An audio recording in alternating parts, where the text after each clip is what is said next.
Welcome to Tactical Talk. This is Zain. Today's topic revolves around Biden's policy on the Afghanistan peace process. Today, joining us from Islamabad is a senior geopolitical analyst who frequently appears on Pakistani media. He needs no introduction. Mr. Zafar Hilaly. Welcome to Tactical Talk, Mr. Hilaly. This is Zain Khan. It is a pleasure having you on Tactical Talk. Thank you very much. Today, our special guest on our show is Pakistan's Navy's former senior officer, Captain Adeeb Safvi. He's also a senior geopolitical analyst. Welcome to our show, Captain Adeeb Safvi. This is Zain Khan. It is a pleasure having you on Tactical Talk. Thank you very much, Zain Khan. Always a pleasure to talk to you. How would you describe Donald Trump's Afghanistan policy? We know that he was the previous president of the United States. A very relevant question with regard to what's happening in Afghanistan. But for the audience to understand the policy of the United States in this region, we have to look at the perspective, the background as to why did they come here, and what is the historical background of this region called Afghanistan. If you look at the history, Afghanistan was never under the control of foreigners, be it the Britishers who came during the colonial days, or recently when the Russians came here, and then now Americans did. The characteristic of the people living there, they do not accept any foreign domination. Reason why Russians came in here was they thought that the Muslims from Afghanistan, as they were being named as terrorists, were going into the Central Asian republics of Soviet Union, and as such they wanted to take an action against that, and with that premise they came in and they paid a heavy price for that, because that was not the Afghanistan people were not doing that, and when they stayed here, they paid a very heavy price. Now, why did the Americans come here? Americans came here as per their premise that the terrorists from this region were destabilizing their interest in the region, and they thought that it is time for them to check them. And they also failed, eventually lost the battle, and now they are trying to find ways and means to settle the dispute that they started. Another very important aspect that during that time when the Americans came in Afghanistan, if you recall, there were almost 76 countries in which they were holding doing the military operations. And during the last 30 years, 13 wars that they fought, despite the fact that officially they were not at war with any country, yet their military operations were going on in about 40% of the countries in the world. Captain Adeeb Safvi, Trump understood that, and that's why he wanted to get out of Afghanistan. Well, could you summarize his foreign policy in Afghanistan?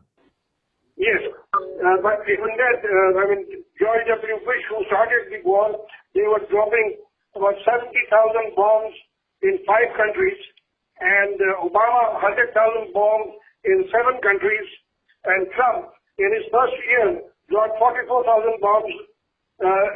Just imagine, it comes to about 120 bombs per day, meaning every one bomb every 12 minutes. So whether it is Republicans or Democrats, the policies have not changed much. So we should not get carried away that Obama had a different policy, or George W. Bush had a different policy, and Trump had a different policy. They all were basically targeting the Muslims and naming them as terrorists, and that's why they continue to fight in all these places. Mr. Hilaly, what do you see the difference between Biden's policy on Afghanistan and Trump's policy on Afghanistan? What are the salient differences, in your opinion? I think it's fairly simple. Trump basically had no Afghan policy. He wanted to conclude the most favorable agreement that he could get from the Taliban and to quit, and thereafter to quit as soon as possible. So I don't think he really had any Afghan policy, except that he wanted, and I can see why he wanted this long war to end, interminable war to end, and he saw nothing positive coming out of staying there or fighting. So yeah. Following up the question, how do you see Biden's policy on Afghanistan? Is it clear yet? Have they made any statements? If they haven't made any clear statements, what's your analysis? I think Biden is a little confused. He wants to know whether he should quit Afghanistan. And if not, why not? And he also wants to know what will it take if he decides that it is not in the US interest for him to leave Afghanistan, certainly not as soon or as quick as the Taliban want him to do.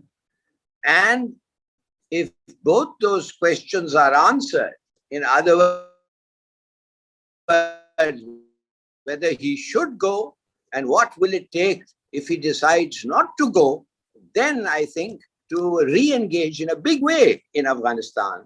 And that will not only mean the preservation of the current government, which is basically a US puppet government, but it will also mean a huge influx of troops, because at the current rate of desertion of the Kabul regime troops, which is about 3,000 people,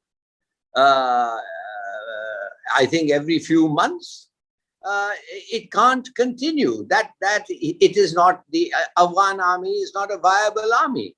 So he first has to make up his mind, as I said, whether he should quit, what it will take if he doesn't quit, and whether he's prepared to pay that price. Mr. Hilaly, you're a scholar on the subject. You've written many articles and analysis on Afghanistan. I want to ask your personal opinion. What do you suggest about Afghanistan's peace process? How do you think that America should pursue this issue? I think the Americans should have certain stated goals. The first goal is Afghanistan shouldn't relapse as a haven for terrorists again. And America is quite right in not wanting that. None of the countries of the region want that. And most of all, the Taliban, the Afghan Taliban, don't want that, because they have seen what it means to associate with terror, and they lost their government because they associated with terrorists. So they don't want that to happen again. They are not in it to come to power and then have power snatched because they associate with terrorists. So I don't think on that score, the American worry is justified. But you see, America needs to be in Afghanistan for other reasons, none of which have anything to do with the welfare of the American, of the region, or for the neighboring states. America, for instance, needs to stay in Afghanistan. At least the Pentagon has convinced the powers that be, that they want to keep an eye on Russia. What's happening in Russia? What's happening in the Central Asian republics next door? They want to stay in Iran because in Afghanistan, because next door is Iran, and it's very important for the United States to be present in an area which can be exploited to attack Iran if the case arises. The attack on Iran coming from Afghanistan is strategically, I believe, militarily, it gives the United States a huge advantage. It can come on 2 or 3 fronts. And then, of course, they have said, at least the advisor of Colin Powell, who used to be an advisor of Colin Powell when Powell was Secretary of State, He said that we need to be in Afghanistan so that we can keep an eye on Pakistan's nuclear pile. And they say that Pakistan is the most unstable nuclear power. So they really talked them. They've sold these explanations to the American people. Much of it has been bought. A lot of it has to do with the military-industrial complex. It pays for America to be at war. It pays for America to spend more on defense. A lot of people in the United States' livelihood depend on working in industry which caters to their armed forces, weapons, etc. Mr. Hilaly, whenever we hear the Afghan peace process, we hear the name of Pakistan. Pakistan is always mentioned. Pakistan seems to be the center of the negotiations between the United States and Afghanistan, of Afghan Taliban. How important is Pakistan for the Afghanistan peace process, in your opinion?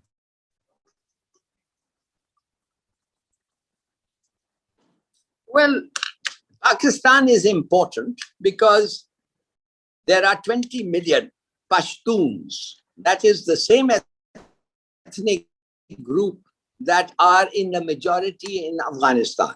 And they live in Pakistan. And we had a border which was hardly a border.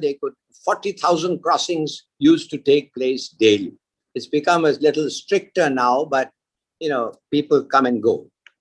Now, the Pashtuns, of which the Afghan Taliban is the kind of military arm, if you like, the Pashtuns feel that Afghanistan, they are a majority in Afghanistan, and hence they should be the rulers in Afghanistan, not the Tajiks, not the Uzbeks, not the Hazarawals, but they, because they constitute over 50% of the population of Afghanistan. Now, so naturally, as opposed to 20 million Pashtuns ourselves, Pakistan, and a lot of these Pashtuns of Pakistan are in government, are in the army, they are generals. So there is a particularly close relationship. And but it doesn't mean that it has been friendly. And it doesn't mean it will stay friendly. But what it means at the moment is that we have clout in Afghanistan.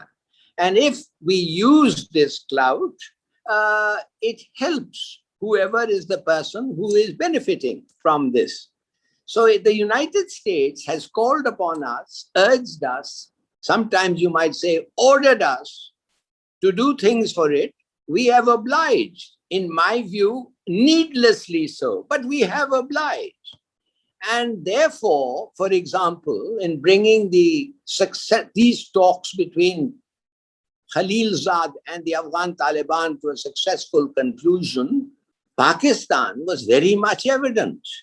And we were urging the Afghans to be flexible because we felt, and we still feel, that peace requires the United States to leave, but to leave in a manner, not like they did in South Vietnam, boarding helicopters on their skids, so to speak, but to leave in a proper way, to leave with the understanding that the United States is still involved in seeing that the government that remains behind, whether that is a coalition government, whether there's just a Taliban government, it's not for us to decide. It is for the Afghans to decide. Whatever the government is, that government is given certain resources to be able to rule the country and for peace to prevail there. And Pakistan is very keen that this should happen. But we are not keen to be used by anybody, nor will we allow that, to push that particular line. And I'm afraid that the United States sometimes believes it can do that. Let's get to a very important question. We just discussed the US policy in Afghanistan. Does China and Russia have an Afghan policy, or are they neutral when it comes to Afghanistan in the region? Okay, in the international relations, we have to deal with all the countries. So I'm sure every country has a policy for dealing with the other country. So I'm sure China and Russia will also have a policy. So far Russians are concerned, they were here, they lost, and they went away. Now they know how to deal with them, and they have a policy in that region. As long as China is concerned, the Chinese at the moment, under their development program that they have launched, One Belt, One Road, they want to be friendly with every country, and they want to help the poor and developing countries to develop and bring them out of the poverty level. So I think Chinese are also waiting and looking for an opportunity that once the Americans leave this place, they should be having friendly relations, and they should be able to help the Afghans in developing their war-torn country. Mr. Hilaly, as we know that all regional powers in South Asia have a role in Afghanistan, what is the role of India according to your analysis and research in Afghanistan, and what are they doing there? I don't know. At the moment, all India is doing is using Afghan territory to recruit and launch proxy attacks against Pakistan in Balochistan and in the frontier province and on the broader region. This is their tactic. Mr. Doval, the National Security Advisor, actually said before coming to power that this is what they intend to do. They intend to arm, fund, and launch proxies against Pakistan because they feel that Pakistan was supporting, the Kashmiri freedom movements, etc., etc. Now, as long as that happens, there can be no peace in South Asia. So the Indians are acting the role of the spoilers. In my view, they've got together with the Afghan regime which is bankrolled by the United States.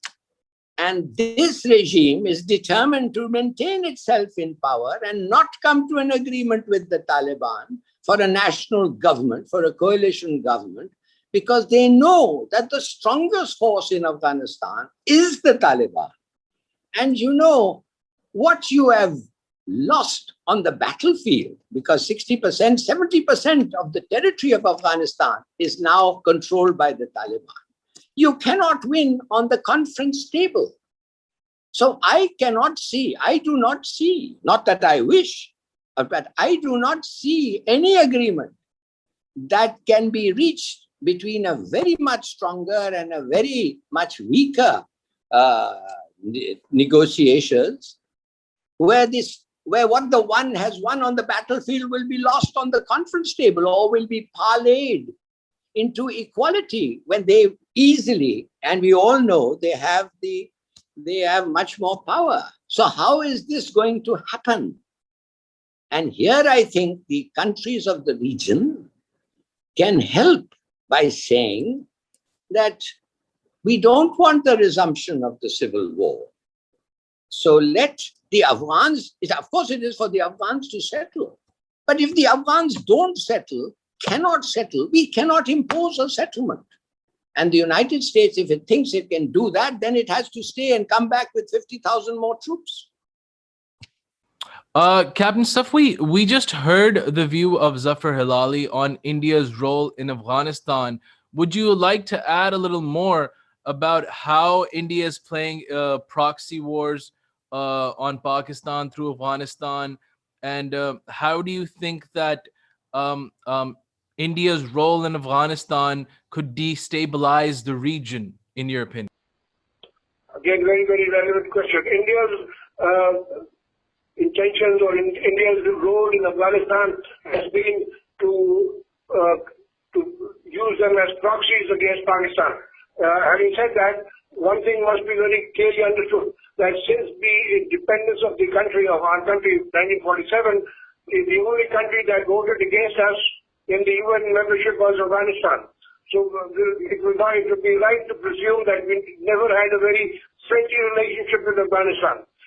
Now, with India's involvement in Afghanistan, they have created a lot of consulate along the border with Pakistan, and we see that during this last 10 to 15 years, we were victim of terrorist attacks from Afghanistan side. When the Americans came in, we had a deal that, okay, we will not let the terrorists come from Pakistan on the other side, or the terrorists from their side to this side.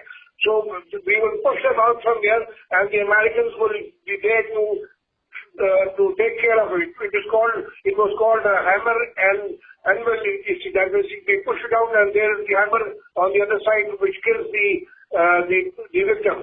But the Americans did not, by design.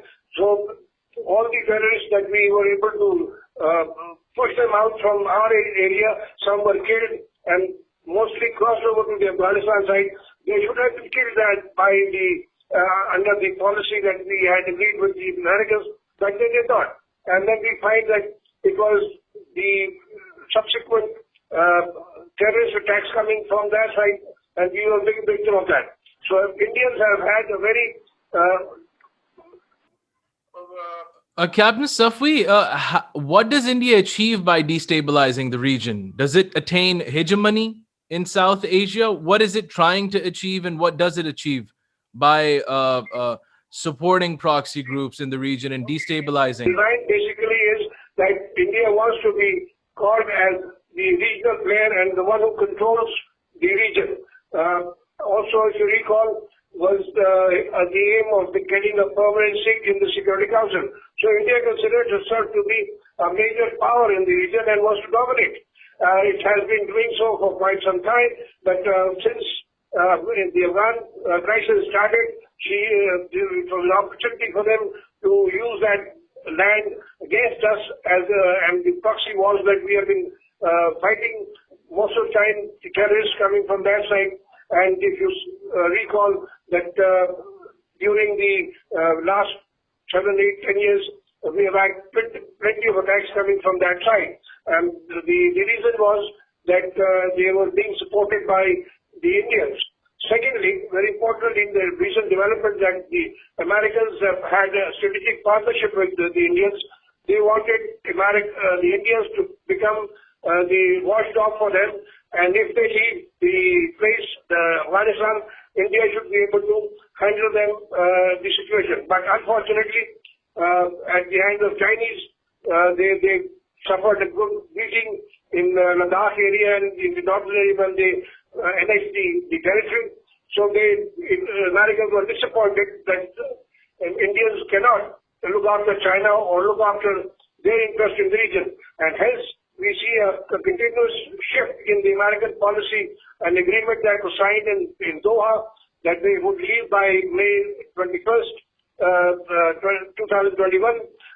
They are now trying to find excuses to stay there because at the moment the Chinese presence in Iran, the relationship and the development plans that signed with them and their CPAC program with us, it is a great challenge to their interest here, and hence they are finding ways and means that can allow them to stay there. They don't want to give a walkover to Chinese by leaving the place.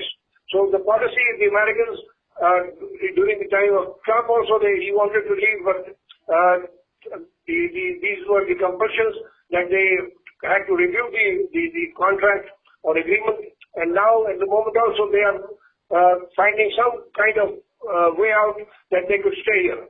When all is said and done, how do you see the final end game in Afghanistan?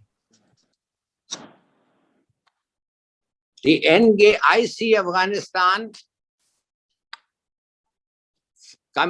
being ruled by the Afghan Taliban.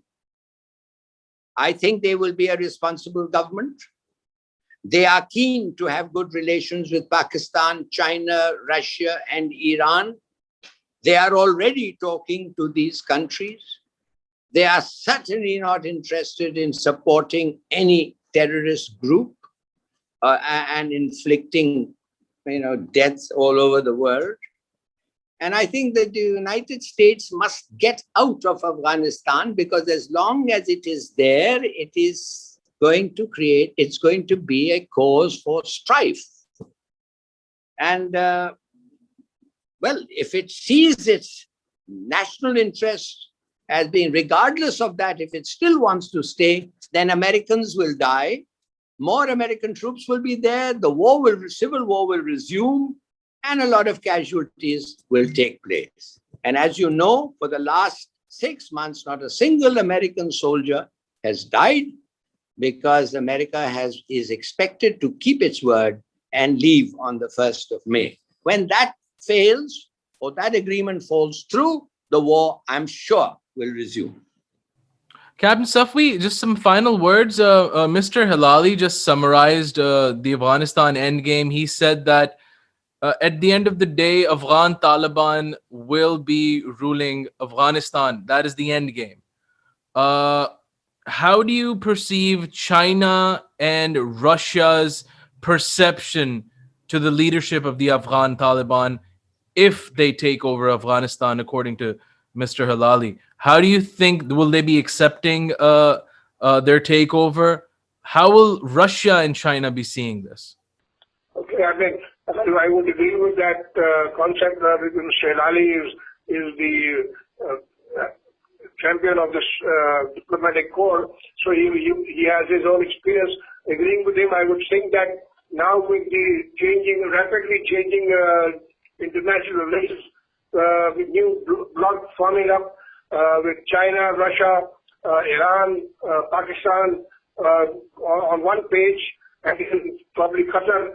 So there would not be any. I don't think there would be any skepticism so far as the Taliban taking over, and that is the main problem. The Americans are worried.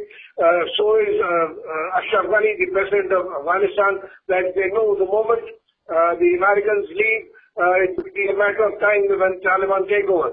And in my personal opinion, I think Taliban actually is a name that has now become common. We should call them Pashtuns, the nationals. It is their right to govern, to rule the country as they wish, like any other country. So why should there be any problem if they take over and they run the country according to their own ways of living? It is a question of live and let live. We had similar policy pre-9/11. It was a peaceful country, peaceful world. Nobody interfered in anybody's internal matters. But post 9/11, we find Americans, particularly after the demise of Soviet Union, being a sole superpower, U.S. unilateralism being the driving force, they started naming and blaming anything and finding an excuse to start the conflict. But I think post-American period, Afghanistan would be pretty much comfortable. The people would be happy being governed by their own people. And China and Russia, particularly China, with their development program, which is involving Central Asian republics, it is involving Turkey, it is involving Iran. So I think it would be a natural thing that Chinese will offer, that similar development plans in Afghanistan, and now that Russia is also on board, so they will not have any problems in their relationship with this country. Thanks so much, Captain Adeeb Safvi, for being on Tactical Talk. It's always a pleasure having you. Thank you, Zain. Thank you very much. Thank you so much, Mr. Zafar Hilaly, for being on Tactical Talk. It was a pleasure having you. Thank you, sir. Thank you. This was Captain Adeeb Safvi, a former Pakistani Navy officer and also a senior geopolitical analyst. Joining us from Islamabad, Mr. Zafar Hilaly, a senior geopolitical analyst and also a Pakistani intellectual. We were discussing the Afghanistan peace process and also Joe Biden's new policy on Afghanistan. Until the next episode of Tactical Talk, keep on watching Tactical Talk. This is Zain Khan. Take care and goodbye.